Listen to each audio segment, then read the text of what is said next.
If you ever wondered what scouts do when we get bored, we climb on each other's shoulders and try and make a tower. It's a lot of fun. Welcome to a first to die tutorial in Dota 2 featuring Chaos Knight. Where ride the horsemen, death shall follow. When it comes to paying Chaos Knight, you have to ask yourself, what is he? No, seriously, please help me, I have no idea what. So Chaos Knight is an initiator, tank, and a carry. He is also a hybrid of these, which I will explain now.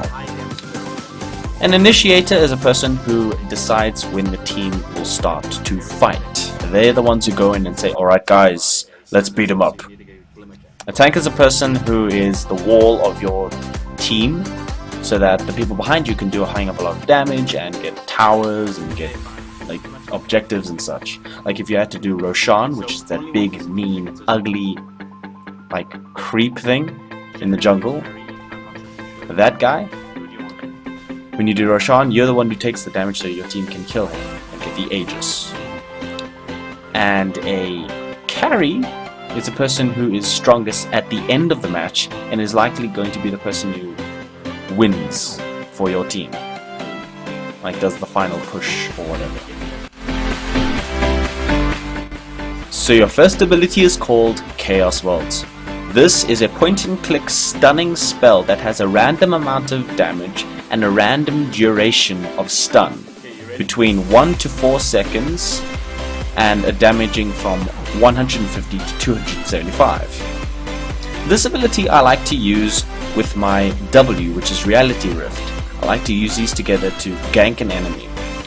The damage of this thing can be very good, but it can also be really bad, so this is a potluck spell, that's what I like to call it. Use it on the carry or the weakest person, or if you want to secure a kill.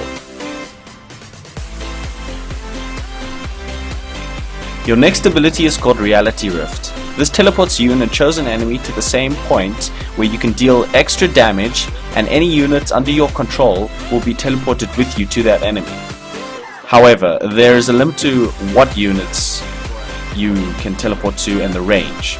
This I like to use for catching up to enemies or catching them out when I'm about to start a fight. It is very nice for ganking and stopping enemies from getting away. There we go. Your next ability is called Chaos Strike. This is a passive that gives you a 10% chance to do extra damage to an enemy, or critical damage. Critical damage is basically when you do a ton load of damage. Added to this, you also have armor reduction for 8 seconds if you actually proc this. Proc means do it. Like the chance to do something, if you have 10% chance to do something and you actually do it, that's called proccing it. A lot of people like to refer as proccing something, and you know, it gets confusing if they don't explain it, so I'm like, yeah, here's what proccing means. Your ultimate is called Phantasm. I think it's called Phantasm. Basically, you create mirror images of yourself or copies of yourself. These are called illusions. Each illusion does 100% of your normal damage, but takes 200% more damage. Now your enemies can't tell the difference between you and your illusions, so you can use this to fool them around with them and attack them. Now, if that's a mouthful, it gets worse. The number of illusions you spawn, you have a 50% chance to deal more illusions. So like you could spawn anywhere from 3 to 6. And at level 1 you can spawn anywhere from 1 to 2. Okay, level 1's pretty simple. Anyway, remember how I said earlier in Reality Rift when I was explaining how that ability worked, that you can teleport all your illusions to it, or all the units you control? Here's how it works. You press your ultimate, you get like 3 illusions, and when you use Reality Rift, you and all of your illusions in a large radius get teleported to that person and surround them. How I like to do this is I like to Reality Rift to a person and then stun them, allowing me a chance to just kill them before they can react. So yeah, ult, teleport, stun, and surround, then dominate. Unless you get attacked by Void, who stops you from moving and is annoying. But yeah, it's a lot of fun playing with this guy with these abilities. You'll get used to it.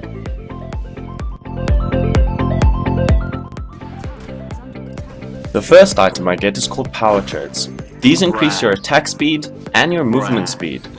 The nice thing is they give you 9 attribute points, which you can choose by pressing the number indicated on your boots to add 9 points in any attribute you wish.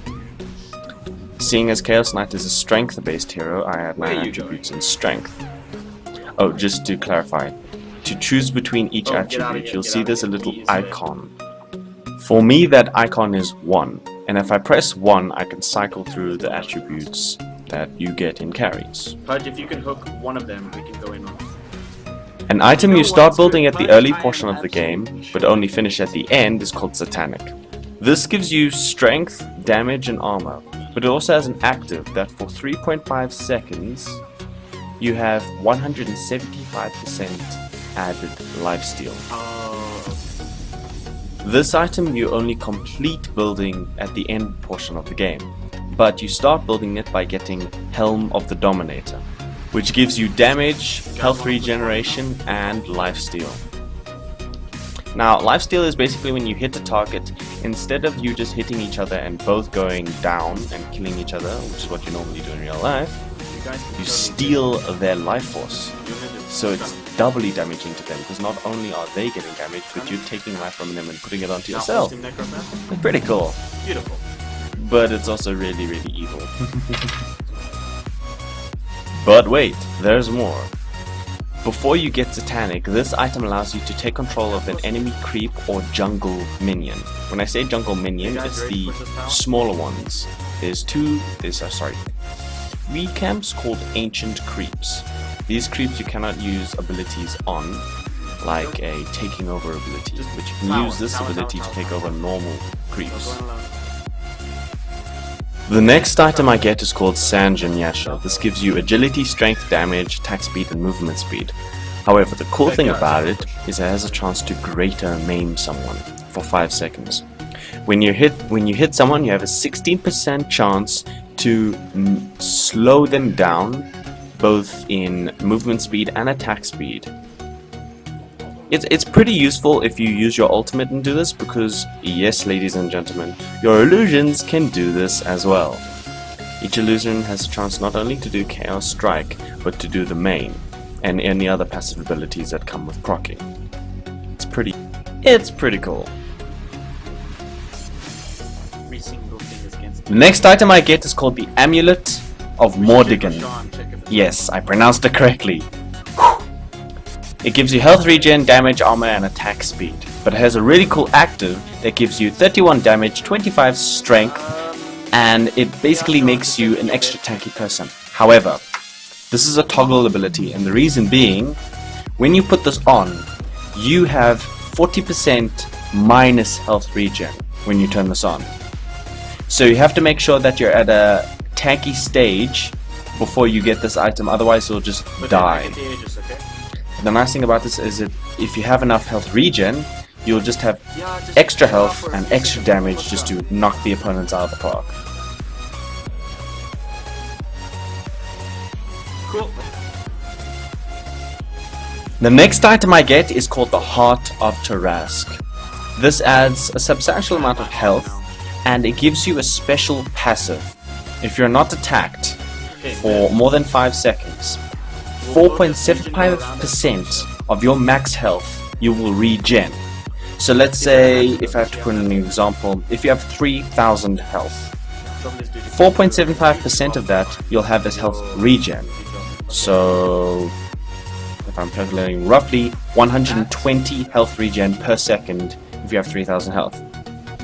This is a super useful item for going in and tanking towers, because the only thing that can cancel this passive is a hero damage, Roshan damage, and ancient creep damage. Towers, minions, and any other type of unit cannot remove this passive. So it's really useful for tanking and for jungling. I get this next to last because this item is quite expensive and it won't be useful until you get the other items for your health. Now I'd end this build by either getting a blacking bar, which makes you immune to spell damage for a certain period of time, or a Manta style, which gives you extra illusions that you can control and use with your Reality Rift. Now the reason I only have 5 items in this particular build is so that you always have a slot available for the, you guessed it, the Aegis of the Immortal. The Aegis of the Immortal is an item dropped by Roshan if you kill him, Roshan being that big ugly guy I described earlier. How this works is, if you pick up that thing, whatever it is, if you die or get killed, you'll come back to life once. Or if after 5 minutes you haven't used it, it will give you a substantial amount of health and mana. So, I normally keep a spot open for that, seeing as this guy is the tank and is a carry, damage carry. Anyway guys, that's it for now. My video is very long so far, so I'm gonna fly through the tips. Before you engage an enemy, use your Chaos Blast first, then your Reality Rift. I discovered this later. Always use your illusions to target the weakest people first, because then you can take them down in quick succession.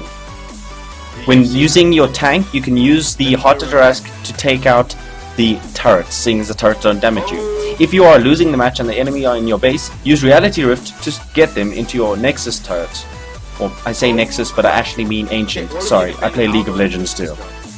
And that's it for me. On the screen we have some people that I enjoyed playing with. Thank you guys for the awesome game. If you have a suggestion for a character or a game you'd like me to try, please leave it in the comment section below. I will look over it. And if you think that this video can be improved by adding something or doing something, please let me know as well. I do want to hear what you think in terms of critics. Lastly, thank you so much for watching this video. It really means a lot to me that you like it and you subscribe and all of you people are commenting. It really does mean a lot. I hope you enjoy it, and I will see you again next week. Ciao guys!